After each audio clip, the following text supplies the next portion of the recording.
In this class, we will learn about green chemistry principle number 7, that is use of catalyst.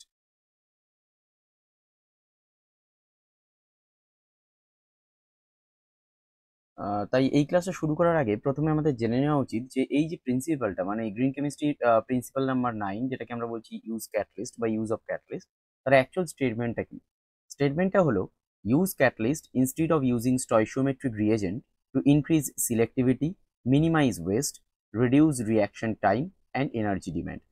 এখন এখানে যে কথাটা বলা আছে সেটা যে স্টয়চিওমেট্রিক রিয়েজেন্ট, এর মানে কি? এর মানে হলো যে যে ধরনের রিয়েজেন্টগুলো আমরা ইউজ করছি সেগুলো যদি রিঅ্যাকশনে পার্টিসিপেট করে তাহলে সেগুলো আলটিমেটলি স্টয়চিওমেট্রিক রিয়েজেন্ট। কিন্তু ক্যাটালিস্ট অ্যাকচুয়ালি ডিরেক্টলি রিঅ্যাকশনে পার্টিসিপেট করে না, আলটিমেটলি রিঅ্যাকশন টাইমটাকে কমাতে সাহায্য করে অ্যাক্টিভেশন এনার্জি কমিয়ে। তাই ওটা কিন্তু ডিরেক্টলি রিঅ্যাকশনে পার্টিসিপেট করছে না। ওটা স্টয়চিওমেট্রিক রিয়েজেন্ট মানে কি? যারা রিঅ্যাকশনে ডিরেক্টলি ইনভলভ বা পার্টিসিপেট করছে সেইগুলোকেই আমরা বলবো স্টয়চিওমেট্রিক রিয়েজেন্ট। এখন কিভাবে ক্যাটালিস্ট এখানে সিলেক্টিভিটি বাড়ায় বা ওয়েস্ট মিনিমাইজ করছে, রিঅ্যাকশন টাইম কমিয়ে দিচ্ছে বা এনার্জি ডিম্যান্ড কমাচ্ছে, এটা আমরা আস্তে আস্তে দেখব। তাহলে প্রথমত দেখে নেওয়া যাক যে ক্যাটালিস্ট কি বা what is a catalyst. A catalyst is a substance that increases the rate of a chemical reaction without being consumed or altered itself. It works by providing an alternative reaction pathway with lower activation energy. মানে কি? মানে সহজ ভাষায় বলতে গেলে catalyst হচ্ছে directly কোনো রিয়াকশনে participate করে কনজিউম বা অল্টার হয় না। তাহলে এ কি করছে? এই আলটিমেটলি রিয়াকশন টাইমটাকে কমিয়ে দিচ্ছে। কিভাবে কমাচ্ছে? অ্যাক্টিভেশন এনার্জি কমিয়ে। তার জন্য দেখো বাঁদিকে আমি একটা গ্রাফ এখানে শো করেছি, সেটা হচ্ছে energy versus reaction coordinated graph.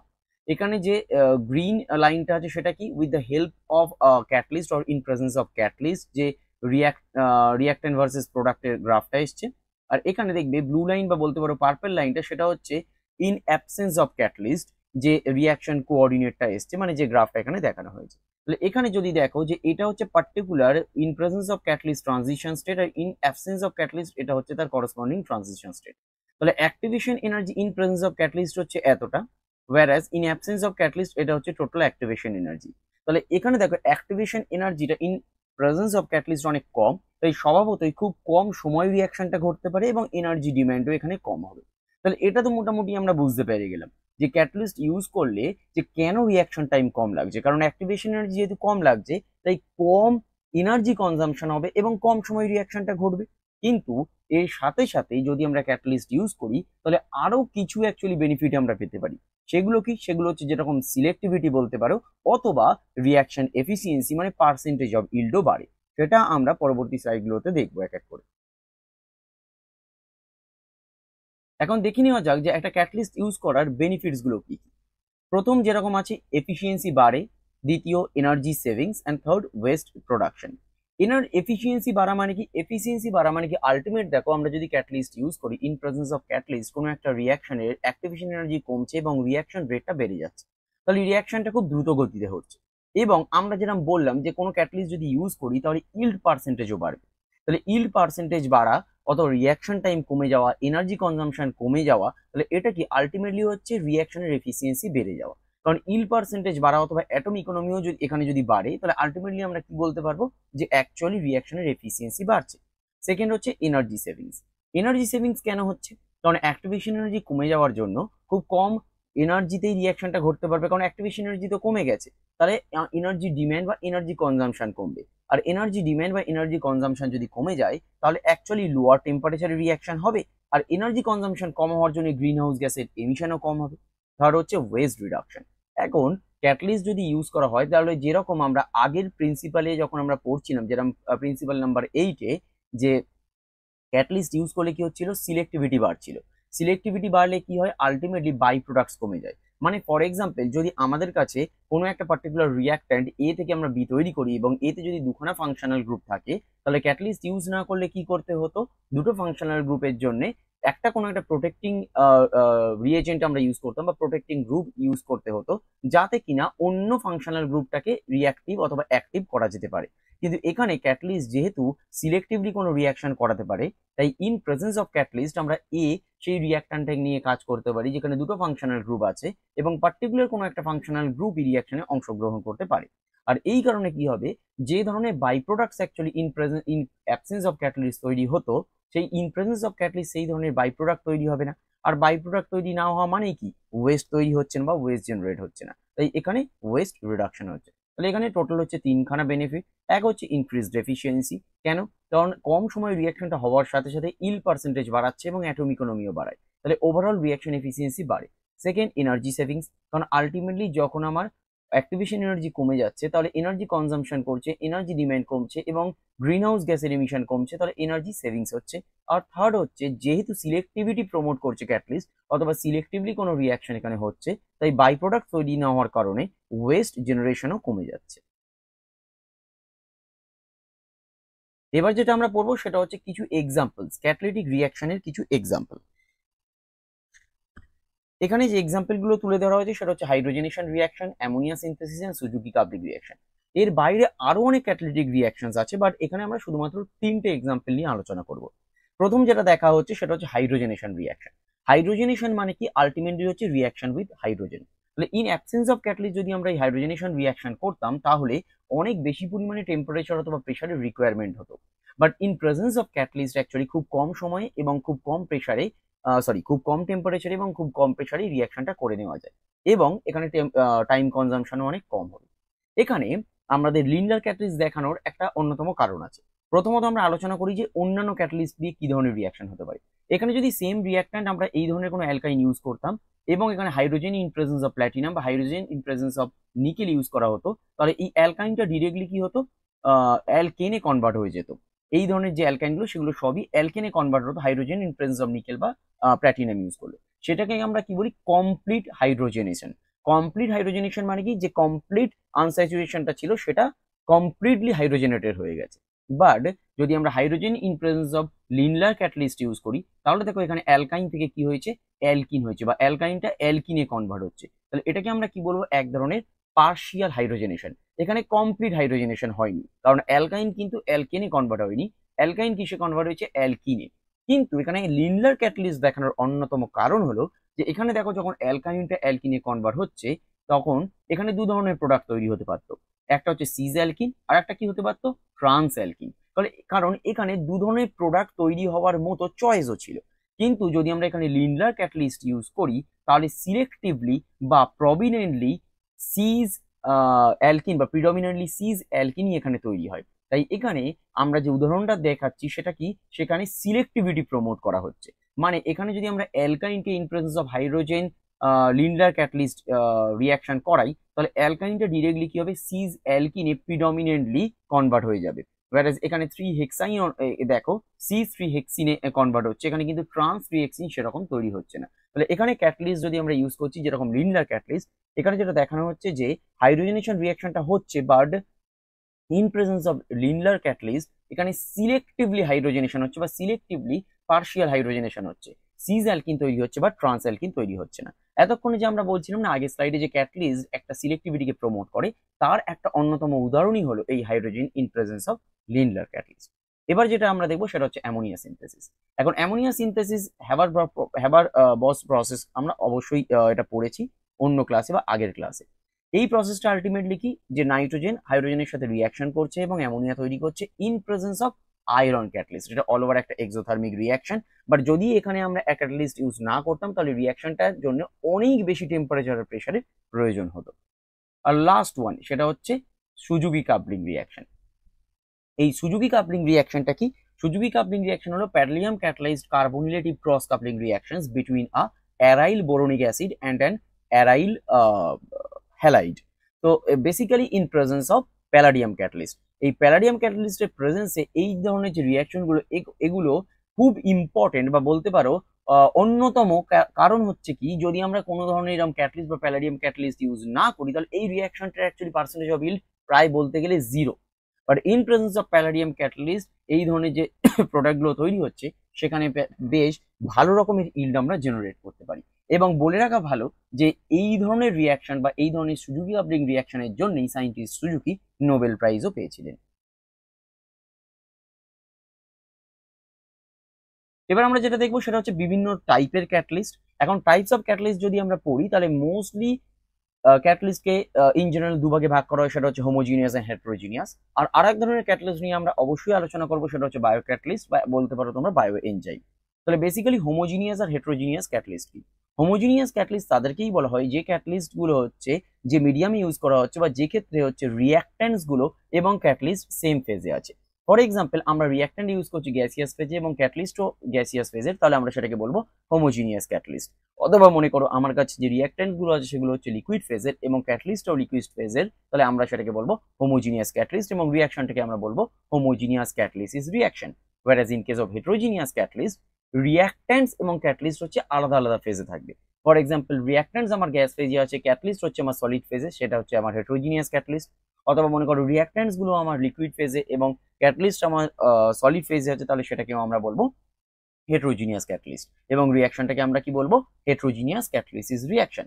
Mostly হেটেরোজিনিয়াস catalyst গুলো সলিড ইন নেচার। তাহলে এটা আমার হলো হোমোজিনিয়াস আর হেটেরোজিনিয়াস ক্যাটালিস্ট।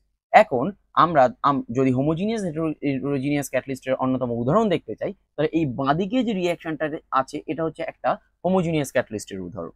এক্ষেত্রে SO2 আর O2 রিঅ্যাকশনে SO3 তৈরি হয়েছে in presence of NO gas as catalyst. এখানে গ্যাসটা দেখানো নেই, বাট NO হচ্ছে ইটসেলফ অ্যাজ গ্যাস। তাহলে NO গ্যাস এখানে হচ্ছে আমার একটা ক্যাটালিস্ট যে কিনা গ্যাসিয়াস ফেজে আছে এবং রিঅ্যাকট্যান্টস গুলো দেখো সবগুলো গ্যাসিয়াস ফেজে, তাহলে এটা হচ্ছে এক ধরনের হেটেরোজিনিয়াস ক্যাটালিসিস রিঅ্যাকশন এবং এনোটা হচ্ছে এখানে হেটেরোজিনিয়াস ক্যাটালিস্ট। whereas ডান দিকটা দেখো SO2 SO2 with oxygen SO3 তে কনভার্ট হয়েছে in presence of platinum solid or vanadium pentoxide solid acting as a catalyst. তাই এক্ষেত্রে দেখো ক্যাটালিস্ট হচ্ছে সলিড ফেজে আছে, whereas রিঅ্যাকট্যান্টস গুলো আছে কি আমার গ্যাসিয়াস ফেজে। তাই ক্যাটালিস্টটা হচ্ছে হেটেরোজিনিয়াস ক্যাটালিস্ট এবং রিঅ্যাকশনটাকে আমরা বলতে পারি হেটেরোজিনিয়াস ক্যাটালিসিস রিঅ্যাকশন। এবার আমরা দেখি যে বায়ো ক্যাটালিস্ট বলতে কি। এই বায়ো ক্যাটালিস্ট বা এনজাইমস বা বায়ো এনজাইমস যেগুলো আমরা বলছি, এগুলো কি? এগুলো হচ্ছে এক ধরনের ক্যাটালিস্ট হিসেবে কাজ করছে লিভিং অর্গানিজমে। উদাহরণ হিসেবে আমরা আমাদের শরীরটাকেই নিয়ে নিতে পারি।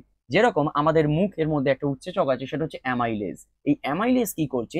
আমরা যে ধরনের খাদ্য আমাদের শরীরে গ্রহণ করছি, মানে সেখানে কার্বোহাইড্রেট হতে পারে বা প্রোটিন হতে পারে, অ্যামাইলেজ উৎসেচক হচ্ছে এই কার্বোহাইড্রেটের যে লং চেন গুলো আছে সেগুলোকে ব্রেক করতে সাহায্য করছে। ব্রেক করছে কেন? ডাইজেশনের কারণে। সিমিলারলি আমাদের স্টোম্যাকে যে উৎসেচক গুলো আছে, যেরকম ফর এক্সাম্পল এখানে দেখানো হয়েছে পেপসিন বা ট্রিপসিনও হতে পারে, এই যে উৎসেচক গুলো আছে এগুলো যে লং প্রোটিন চেন থাকে, সেই লং প্রোটিন চেন গুলো কি করে? পেপটাইডসে ভেঙে দিতে সাহায্য করে যাতে ডাইজেশনে সুবিধা হয়। তাহলে এগুলোই হচ্ছে এক ধরনের বায়ো ক্যাটালিস্ট বা এনজাইমস এর উদাহরণ। তাহলে বেসিক্যালি আমরা তিন ধরনের ক্যাটালিস্ট এখানে পড়লাম, হোমোজিনিয়াস আর হেটেরোজিনিয়াস। মোস্টলি এই দুটোই হচ্ছে ক্লাসিফিকেশন। আর আরেক ধরনের ক্যাটালিস্ট আমরা যেখানে আলোচনা করলাম সেটা হচ্ছে বায়ো ক্যাটালিস্ট। এখন হোমোজিনিয়াস আর হেটেরোজিনিয়াস ক্যাটালিস্ট আমরা যখন পড়ছি, সেখানে একটা জিনিস অবশ্যই জেনে রাখা ভালো যে হোমোজিনিয়াস ক্যাটালিসিস রিঅ্যাকশনে কি হচ্ছে, ক্যাটালিস্টটা কিন্তু অ্যাকচুয়ালি সেম ফেজে থাকার কারণে আলটিমেট ডিজলভ হচ্ছে এবং এই ধরনের একটা ইন্টারমিডিয়েট ফর্ম করতে পারে এবং ফার্দার অ্যাকচুয়ালি আমরা প্রোডাক্ট এবং ক্যাটালিস্টটা ফিরে পাবো। বাট হেটেরোজিনিয়াস ক্যাটালিস্টে এই ধরনের কোনো ইন্টারমিডিয়েট আমরা দেখাতে পারবো না। কেন? কারণ হেটেরোজিনিয়াস ক্যাটালিস্টের ক্ষেত্রে কিন্তু যে ফেজটা মানে রিঅ্যাক্ট্যান্টস এর ফেজ এবং ক্যাটালিস্টের ফেজ আলাদা। তাই ক্যাটালিস্ট কিন্তু অ্যাকচুয়ালি মিডিয়ামে বা রিঅ্যাকশন মিডিয়ামে ডিজলভ হতে পারবে না। কারণ এখানে মনে করো রিঅ্যাক্ট্যান্টস গুলো হচ্ছে গ্যাসিয়াস, ক্যাটালিস্টটা আমার সলিড, অথবা রিঅ্যাক্ট্যান্টস গুলো হচ্ছে লিকুইড, ক্যাটালিস্ট হচ্ছে সলিড। তাই ক্যাটালিস্টটা কিন্তু আমার মিডিয়ামে ডিজলভ হচ্ছে না। তাই ডিজলভ যদি না হয় তাহলে এই ধরনের কোনো ইন্টারমিডিয়েট তৈরি হবে না। এইখানে যে রিঅ্যাকশনটা হবে বা রিঅ্যাকশন মেকানিজমটা হবে সেটা হবে through catalyst surface. Through catalyst surface এই ধরনের একটা ইন্টারমিডিয়েট তৈরি হতে পারে, যেখান থেকে আমরা ফার্দার প্রোডাক্ট পেতে পারি। তাহলে এখানে আর যে বাকি যে ডিফারেন্স গুলো আছে সেইগুলো একটুখানি আমরা জেনে নিই। এখন হোমোজিনিয়াস ক্যাটালিসিসের ক্ষেত্রে কি হচ্ছে, যেহেতু এটা অ্যাকচুয়ালি রিঅ্যাক্ট্যান্টস বা রিঅ্যাকশন মিক্সচারে আলটিমেটলি ডিসপার্স হচ্ছে বা ডিজলভ হতে পারছে, তাই এক্ষেত্রে কি হচ্ছে, অ্যাকচুয়ালি ক্যাটালিস্টটা খুব ক্লোজ কন্ট্যাক্টে আসতে পারছে রিঅ্যাক্ট্যান্টের কাছে, বা এটাকে আমরা বলতে পারি এক ধরনের ইন্টিমেট কন্ট্যাক্টে আসতে পারছে রিঅ্যাক্ট্যান্টের সাথে। যেহেতু খুব কাছাকাছি বা কন্ট্যাক্টে আসার কারণে অ্যাকচুয়ালি সিলেক্টিভিটি খুব ভালো হতে পারে এক্ষেত্রে, যে সিলেক্টিভলি রিঅ্যাকশনটা করাতে পারে। বাট এখানে যেহেতু এই ক্যাটালিস্টটা রিঅ্যাকশন মিক্সচারে ডিসপার্স হয়ে যাচ্ছে অথবা ডিজলভ হয়ে যাচ্ছে বলতে পারো, সেক্ষেত্রে কিন্তু পার্টিকুলার ক্যাটালিস্টটাকে ওই মিডিয়াম থেকে সেপারেট করা খুব ডিফিকাল্ট। আর যদি সেপারেট করা না যেতে পারে তাহলে সেটাকে রিসাইকেল বা রিইউজ করাও difficult. whereas in case of heterogeneous catalyst, যেহেতু ওই ক্যাটালিস্টের ফেজটা রিঅ্যাক্ট্যান্টস এর থেকে আলাদা, তাই টিপিক্যালি অ্যাকচুয়ালি সেটাকে সেপারেট করা খুব ইজিয়ার, যে এবং সেটাকে রিইউজ করাও খুব ইজিয়ার, কারণ সে তো ডিসপার্স বা ডিজলভ করছে না মিডিয়ামে। যেহেতু মিডিয়ামে ডিসপার্স বা ডিজলভ করছে না, তাই খুব সহজেই সেটাকে সেপারেট করা যায় এবং রিইউজ করা যায়। বাট প্রবলেম হচ্ছে সিলেক্টিভিটি বা অ্যাক্টিভিটিতে। কারণ যেহেতু ওই পার্টিকুলার সলিডটা ওখানে ডিজলভ হচ্ছে না, তাই রিয়াক্ট্যান্টের সাথে কিন্তু ডিরেক্টলি কন্ট্যাক্ট বা ইন্টিমেটেড কন্ট্যাক্টে আসতে পারছে না। কিভাবে আসছে কন্ট্যাক্টটায়? সারফেস। এই কারণেই আমরা এইখানে ক্যাটালিস্টটি সারফেস থ্রুতে রিয়াকশন মেকানিজমটা দেখিয়েছিলাম। তাই এক্ষেত্রে সিলেক্টিভিটির একটা প্রবলেম থাকলেও থাকতে পারে এবং এখানে অ্যাক্টিভিটিরও প্রবলেম থাকবে। এবারে আমরা যেটা দেখবো সেটা হচ্ছে যে এই ধরনের ক্যাটালিস্ট ইউজের চ্যালেঞ্জেস গুলো কি কি। এখানে 4 ধরনের চ্যালেঞ্জেস হতে পারে। এক ধরনের হচ্ছে cost and availability, then environmental impact, catalyst deactivation and final হচ্ছে স্কেলেবিলিটি। কস্ট অ্যান্ড অ্যাভেলেবিলিটি বলতে গেলে কি বিভিন্ন ধরনের ক্যাটালিস্ট আমরা এখানে যে ইউজ করছি সেগুলো অ্যাকচুয়ালি অনেক কস্টলি এবং খুব লিমিটেড অ্যাভেলেবিলিটি আছে তাদের। যেরকম ফর এক্সাম্পল আমরা সুজুকি কাপলিং রিঅ্যাকশন দেখেছিলাম, সেখানে প্যালাডিয়াম ক্যাটালিস্ট ইউজ হয়েছে। এরকম তো প্রচুর প্যালাডিয়াম ক্যাটালিস্ট আছে এবং এই ধরনের ক্যাটালিস্টের যে রেঞ্জ থাকে সেগুলো প্রায় 10 মিলিগ্রামের দাম 50,000 থেকে 10 গ্রামের দাম 50,000 পর্যন্ত হতে পারে। মানে কি একটা ওয়াইড রেঞ্জ এবং অনেক কস্টলি হতে পারে এবং অ্যাভেলেবিলিটিও খুব কম। তাই এক্ষেত্রে এই ধরনের একটা চ্যালেঞ্জেস আমরা ফেস করতে পারি। নেক্সট কি এনভায়রনমেন্টাল ইম্প্যাক্ট। ক্যাটালিস্টগুলো ইউজ করার পরে যখন ক্যাটালিস্টগুলো অ্যাক্টিভিটি আলটিমেটলি শেষ হয়ে গেছে সেগুলোকে কোথাও না কোথাও তো ডিসপোজ করতে হবে। সেক্ষেত্রে অ্যাকচুয়ালি দেখতে হবে যে অ্যাকচুয়ালি এইগুলো ডিসপোজ করার সময় আলটিমেটলি সেই ক্যাটালিস্টগুলো যেন এনভায়রনমেন্টের উপর কোনো ওয়ার্স্ট ইম্প্যাক্ট না ফেলতে পারে। Third one catalyst deactivation. এখন ক্যাটালিস্ট যখন আমরা কন্টিনিউয়াস ইউজ করছি, রিইউজ করতে করতে এক সময় গিয়ে ক্যাটালিস্টের অ্যাক্টিভিটি অ্যাকচুয়ালি কমে যায়। এই কমে যাওয়ার যে বিভিন্ন ধরনের প্রসেসগুলো আছে আমরা ডেসক্রিপটিভ ভাবে এখানে আলোচনা করব না, কিন্তু যে প্রসেসগুলো আছে সেগুলো আমরা উল্লেখ অবশ্যই করব। এই যে প্রসেসগুলো মেনলি হয় সেটা হচ্ছে ক্যাটালিস্ট পয়জিনিং, ক্যাটালিস্ট ফাউলিং অথবা মনে করো থার্মাল ডিগ্রেডেশনের কারণে অ্যাকচুয়ালি ক্যাটালিস্টের অ্যাক্টিভিটি শেষ হয়ে যেতে পারে। তাই সেই ধরনের অ্যাক্টিভিটিগুলোকে ফার্দার রিজেনারেট করা অথবা ক্যাটালিস্টগুলো রিপ্লেসমেন্ট করা এগুলো এক ধরনের চ্যালেঞ্জ। আর last one scalability, that is very much important. কারণ আমরা যখন কোনো একটা ক্যাটালিস্টের ইউজ করছি সেগুলো খুব মাইক্রো স্কেলে বা মিনি স্কেলে অ্যাকচুয়ালি সেগুলোকে টেস্ট করা হয়, বাট ম্যাক্রো স্কেলে বা ইন্ডাস্ট্রি লেভেলে অ্যাকচুয়ালি কিন্তু সেগুলোকে টেস্ট করা হয় না। তাই মাইক্রো স্কেলে সেটাকে সাকসেসফুল হওয়ার পরে ম্যাক্রো স্কেলে যখন সেটাকে নিয়ে যাওয়া হয় তখন দেখা যায় হয়তো ক্যাটালিস্টটা সেই রকম বিহেভ করছে না। কারণ যখন আমরা মাইক্রো স্কেলে করি সেখানে হয়তো ক্যাটালিস্টটা খুব ভালো কাজ করেছে, কিন্তু ম্যাক্রো স্কেলে যখনই সেটাকে নিয়ে যাওয়া হচ্ছে দেখা যাচ্ছে হয়তো পার্সেন্টেজ ইল অথবা অ্যাটম ইকোনমি সেখানে কমে যাচ্ছে, বা মনে করো যতটা ক্যাটালিস্ট আমরা ইউজ করে যতটা প্রোডাক্ট পাচ্ছিলাম ভাবছিলাম ততটা হচ্ছে না। সেই ধরনের প্রবলেম এখানে হতে পারে। এই স্কেলেবিলিটি ইস্যু সবসময়ের জন্যই থাকবে, কারণ মিনি স্কেল রিয়াকশন করার পরে সেটাকে যখন মাইক্রো স্কেল বা ইন্ডাস্ট্রি লেভেলে কনভার্ট করা হবে, তাই সেক্ষেত্রে দু ধরনের রিয়াকশনের মধ্যে একটু পার্থক্য থাকলেও থাকতে পারে। এই ক্যাটালিস্ট আর গ্রিন কেমিস্ট্রি যে সম্পর্ক বা ক্যাটালিস্টের মাধ্যমে আমরা যে গ্রিন কেমিস্ট্রির আলটিমেট অল ওভার যে এমটা সেটাকে ফুলফিল করছি, তাই এক্ষেত্রে তিনটে প্রিন্সিপালের ওপরে ক্যাটালিস্টের ইউজ দাঁড়িয়ে আছে। প্রথম যেটা আছে সেটা হচ্ছে রিডিউস ডেরিভেটিভস। রিডিউস ডেরিভেটিভস বলতে এখানে কি বোঝানো হয়েছে দেখো, আমরা প্রথমেই যখন আগের স্লাইডগুলো যখন পড়ছিলাম যে ক্যাটালিস্ট আমরা যখন ইউজ করছি সেক্ষেত্রে ক্যাটালিস্ট ইউজ করার সময় কি হচ্ছে একটা সিলেক্টিভলি রিয়াকশন করতে পারছে। যে কোথাও যদি দুটো ফাংশনাল গ্রুপ থাকে আমাকে পার্টিকুলার কোনো একটা ফাংশনাল গ্রুপের সাথে রিয়াকশন করাতে হবে, সেক্ষেত্রে আমরা কোনো একটা ক্যাটালিস্ট দিয়ে সেই রিয়াকশনটা করাতে পারি, কোনো প্রোটেক্টিং গ্রুপ আমার সেখানে প্রয়োজন হচ্ছে না। অথবা মনে করো যে আমরা আগের এক্সাম্পলে দেখালাম যে অ্যালকাইন থেকে আমরা ডিরেক্টলি অ্যালকেন আমরা করতে চাইছি না, অ্যালকাইন থেকে অ্যালকিন করতে চাইছি পার্শিয়াল হাইড্রোজেনেশন, এবং অ্যালকাইন থেকে যখন অ্যালকিন হচ্ছে আমার ফর এক্সাম্পল সেই অ্যালকিনটা সিজ অ্যালকিন দরকার, তাহলে সেক্ষেত্রেও একটা সিলেক্টিভিটি ম্যাটার করছে। এবং সেক্ষেত্রে দেখা যাচ্ছে যে ইন প্রেজেন্স অফ লিন্ডলার ক্যাটালিস্ট হাইড্রোজেনের সাথে যখন রিয়াকশন করছে অ্যালকাইন তখন সিজ অ্যালকিনে কনভার্ট হচ্ছে। তাই এই ধরনের যে সিলেক্টিভিটি আমরা পাচ্ছি বা সিলেক্টিভিটি প্রমোট হচ্ছে ইন প্রেজেন্স অফ ক্যাটালিস্ট, তাতে সুবিধাটা কি হচ্ছে, তাতে বাই প্রোডাক্টসের জেনারেশন কম হচ্ছে, তাতে ওয়েস্টেজ জেনারেশন কম হচ্ছে, তাই ডেরিভেটিভ প্রোডাক্টস কম হচ্ছে, তাই তো। তাহলে এখানে রিডিউস ডেরিভেটিভ হচ্ছে এক ধরনের প্রিন্সিপাল যার উপরে ইউজ অফ ক্যাটালিস্ট দাঁড়িয়ে আছে। সেকেন্ড যে প্রিন্সিপাল, সেই সেকেন্ড প্রিন্সিপালটা কি, সেটা হচ্ছে ক্যাটালিসিস। আমরা আলটিমেট ক্যাটালিস্ট ইউজ করছি কেন, আলটিমেট তো রিয়াকশন রেটটাকে বাড়ানোর জন্য, সিলেক্টিভিটি এখানে হচ্ছে তার সাথে রিয়াকশন রেট বাড়ানোর জন্য এবং এনার্জি কনজাম্পশন কমানোর জন্য। তাহলে এটাই হচ্ছে তো আলটিমেট ক্যাটালিসিস। অথবা গ্রিন কেমিস্ট্রির যে প্রিন্সিপাল বা গ্রিন কেমিস্ট্রির যে উদ্দেশ্য, যে সাস্টেনেবিলিটি এবং environmental friendly chemical reaction process সেটা যে ফুলফিল করছে, সেটাই সেই কারণে আমরা ক্যাটালিস্ট এখানে ইউজ করছি। তাহলে ক্যাটালিস্ট ইউজ করার আরেক ধরনের যে প্রিন্সিপাল বা যে সেকেন্ড প্রিন্সিপাল সেটা হচ্ছে ক্যাটালিসিস, কারণ এখানে রিয়াকশন টাইম কমছে এবং অ্যাট এ টাইম এনার্জি কনজাম্পশনও এখানে কম থাকছে। তাহলে সাস্টেনেবিলিটি অ্যান্ড এনভায়রনমেন্টাল ফ্রেন্ডলি দুটো এমই ফুলফিল হচ্ছে। আর থার্ড যে প্রিন্সিপালটা সেটা হচ্ছে ম্যাক্সিমাইজ রিসোর্স এফিসিয়েন্সি। এখন যখনই আমরা ক্যাটালিস্ট ইউজ করি না কেন তখন আলটিমেটলি এনার্জি কনজাম্পশন কম হয় এবং স্টার্টিং ম্যাটেরিয়ালটা খুব সহজেই বা রিয়াক্ট্যান্টটা খুব সহজেই প্রোডাক্টে কনভার্ট হচ্ছে। তাই এখানে র ম্যাটেরিয়ালস এর কনজাম্পশনও কমছে। তাহলে আলটিমেটলি কি হচ্ছে, ওভারঅল যে যে রিসোর্স গুলো আছে সেগুলোকে আমরা ম্যাক্সিমাইজ বা ম্যাক্সিমাম ইউটিলাইজ করতে পারছি। কেন?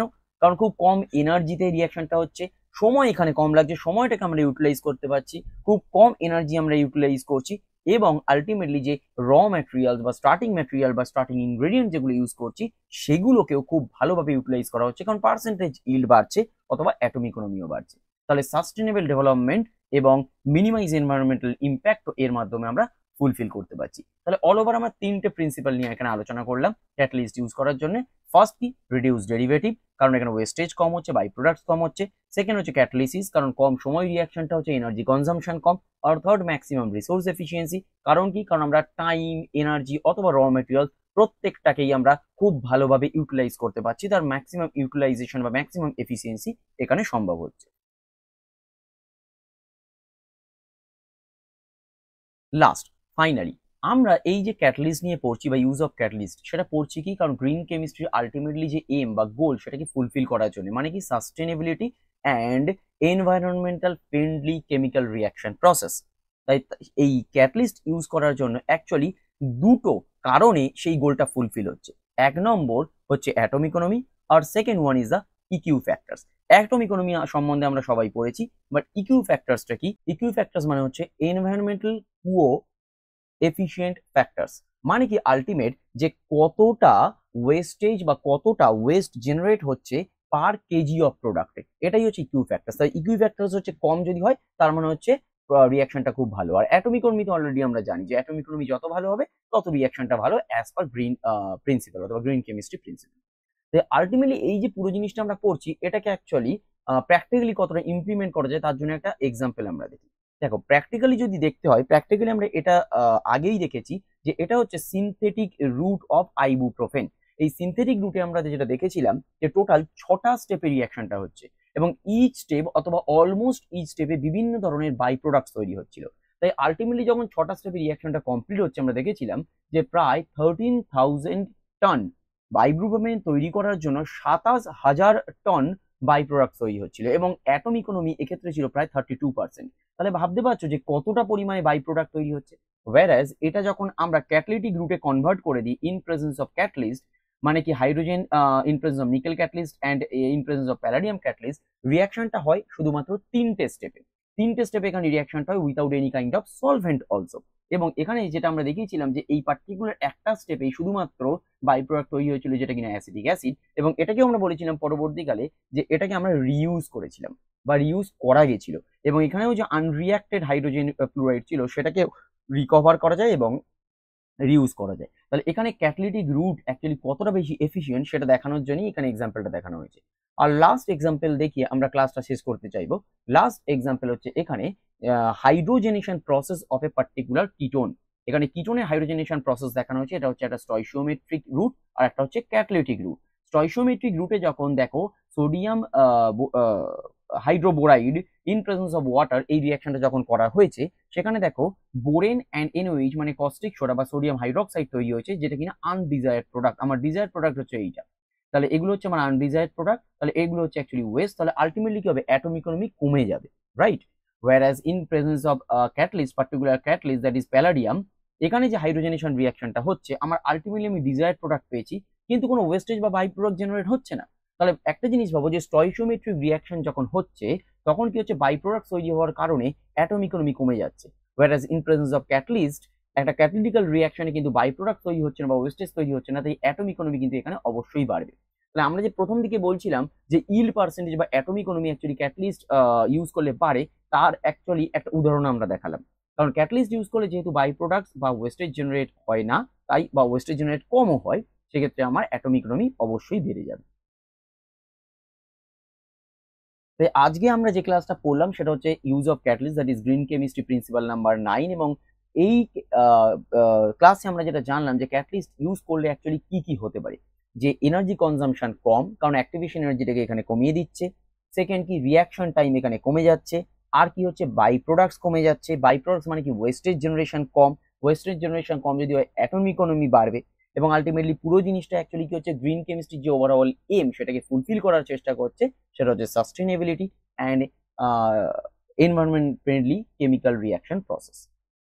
So thank you for watching this video. আর যদি তোমাদের ভিডিওটা বা ক্লাসটা ভালো লেগে থাকে, তাহলে অবশ্যই ক্লাসটাকে বা এই ভিডিওটাকে লাইক করো, কমেন্ট করো, শেয়ার করো, আর চ্যানেলটাকে অবশ্যই সাবস্ক্রাইব করো।